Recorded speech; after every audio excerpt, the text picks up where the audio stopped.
Do you remember Nickelodeon in the mid-2000s? Drake and Josh, Zoe 101, iCarly, and one show that helped millions of kids survive middle school, Ned's Declassified School Survival Guide.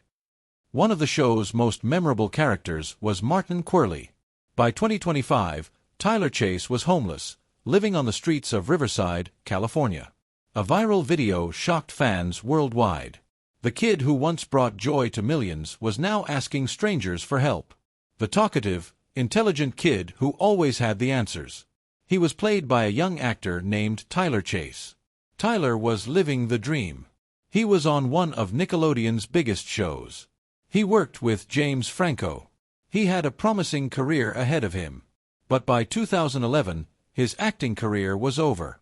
This is the story of Tylor Chase, a cautionary tale about child stardom, Hollywood's dark side, and the brutal reality faced by former child actors when the cameras stop rolling. Tylor Chase was born on September 6, 1989, in Arizona. He grew up in a middle-class family with parents Mark Chase and Connie Harold Chase. By all accounts, his childhood was ordinary, until he discovered acting.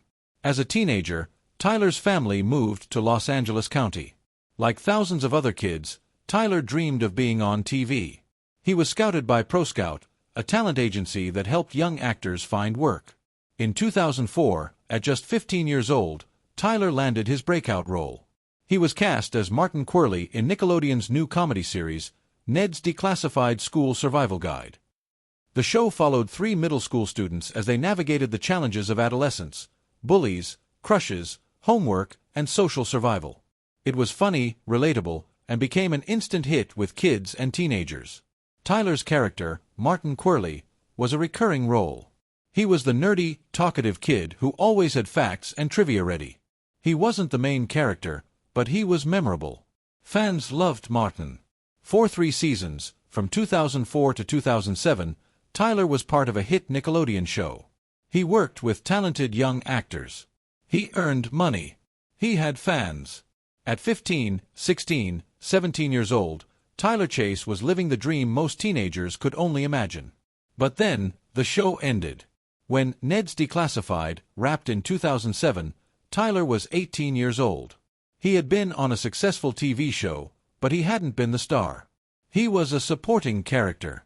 And in Hollywood, that matters. While filming the show, Tylor had also appeared in an episode of Everybody Hates Chris in 2005. In 2007, he had a role in Good Time Max, an independent film directed by and starring James Franco. These were good credits, but they weren't enough to sustain a career. After 2007, the roles stopped coming. Tylor auditioned. He tried to get work. But Hollywood is brutal, especially to young actors who age out of their roles. Child actors face a unique challenge. When they're young and cute, there are roles. But when they become teenagers and young adults, they're competing with thousands of other actors who trained at prestigious schools and have powerful agents. Tylor didn't have the connections. He didn't have the next big role lined up. By his early 20s, his acting career was essentially over. In 2011, he did voice work for the video game L.A. Noire. That was his last professional credit. Between 2014 and 2021, Tylor tried to stay creative. He posted poetry and acting pieces on YouTube. These videos showed a thoughtful, artistic person trying to express himself. But they didn't bring money or stability. By 2021, he stopped posting. And then, he disappeared.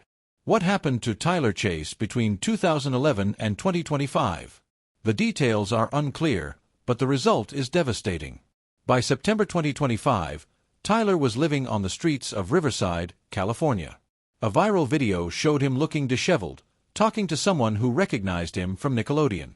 In the video, the person recording asks if he was on Disney Channel. Tylor gently corrects him, Nickelodeon. When asked what show, he responds, Ned's Declassified School Survival Guide. The video went viral.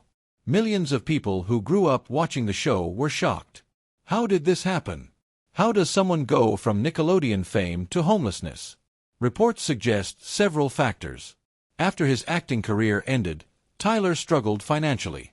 He turned to poetry and art, but these pursuits didn't pay bills. According to some sources, his relationship with his parents became strained. There are allegations that his family refused to provide financial help during his hardest times. Mental health and addiction may also have played a role, though Tylor has not publicly discussed these issues in detail. What we do know is that by 2025, Tylor was living without stable housing, relying on local shelters and help from strangers. In December 2025, when approached by Daily Mail, Tylor insisted he didn't consider himself actively homeless. He said his mom was nearby, he had friends helping him, and he was getting assistance from a housing shelter program. But the videos told a different story, a man who had once been on TV now struggling to survive on the streets. The child star curse is real. For every Natalie Portman or Ryan Gosling who successfully transitions to adult stardom, there are dozens of child actors who disappear, struggle, or worse. The list is long and tragic. Gary Coleman from Different Strokes died broke and estranged from his family. Dana Plato, also from Different Strokes, struggled with addiction and died of an overdose. Amanda Bynes, once Nickelodeon's biggest star, has battled severe mental health issues. Lindsay Lohan's troubles are well documented. Why does this happen? Several reasons. Child actors often don't control their own money. Parents and managers take large cuts. Many states don't have strong laws protecting child actors' earnings. When the fame ends, the money is often gone. There's also the psychological damage. Child actors grow up in an artificial world where they're constantly told they're special. Then, suddenly, the roles stop.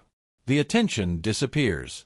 They're left trying to figure out who they are without the fame that defined their childhood. Many don't have education or job skills to fall back on. They spent their teenage years on set instead of in school. When acting work ends, they're unprepared for normal life. And Hollywood doesn't care. Once you're no longer profitable, you're forgotten. The industry that made millions off these kids abandons them the moment they're no longer useful. On December 22, 2025, something remarkable happened. Shaun Weiss, the actor who played goalie Greg Goldberg in the Mighty Ducks films, publicly offered to help Tylor. Weiss himself had struggled with addiction and homelessness but had successfully gotten sober. Weiss announced on social media that he had secured a bed for Tylor at a detox facility and arranged long-term treatment at a recovery center in San Clemente, California. He said, "All we need to do now is find him."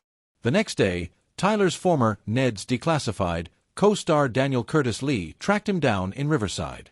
Lee took Tylor out for pizza, set him up in a hotel, and FaceTimed with another co-star, Devon Werkheiser, who played Ned on the show. Lee posted on Instagram, "If anyone knows of a rehab or recovery facility willing to accept Tylor Chase on scholarship, please reach out. I'm also looking for guidance from a financial advisor on setting up a trust where funds are released only after successful completion of a program. We want to do this the right way, safe, structured, and supportive." The Nickelodeon family was coming together to help one of their own. Fans donated money. Resources were being gathered. For the first time in years, Tylor had hope. As of December 2025, Tylor Chase's story is still unfolding. He has been offered treatment. His former co-stars are rallying around him. People who watched him on TV as kids are now adults trying to help. But recovery is not guaranteed. Homelessness, addiction, and mental health struggles are complex. Even with the best support, the road ahead will be difficult.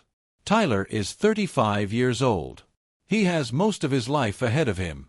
With proper treatment, financial support, and time, he could rebuild. Many people who hit rock bottom have found their way back. But it shouldn't have come to this.